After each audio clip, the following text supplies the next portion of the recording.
புதுச்சேரி மாநிலம் காரைக்கால் மாவட்டத்தில் மீன்வள மேம்பாடு குறித்து மீன்வளத்துறை சார்பில் மீனவர்களுடன் கலந்துரையாடல் நிகழ்ச்சி துணைநிலை ஆளுநர் கைலாஷ்நாதன் தலைமையில் காணொலி வாயிலாக நடைபெற்றது.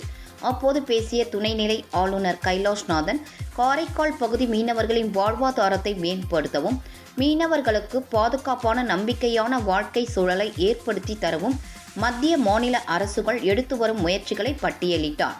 மேலும் காரைக்காலில் 139 கோடி ரூபாய் மதிப்பீட்டில் பல்வேறு அதிநவீன வசதியுடன் கூடிய ஒருங்கிணைந்த மீன்பிடி துறைமுகம் அமைக்கும் பணிகள் நடைபெற்று வருகிறது எனவும், பட்டினச்சேரி மீனவ கிராமத்தில் சாலை மற்றும் குடிநீர் திட்டப்பணிகள் விரைவில் முடிக்கப்பட்டு மக்கள் பயன்பாட்டிற்கு வரும் எனவும் ஆளுநர் கைலாஷ்நாதன் தெரிவித்தார்.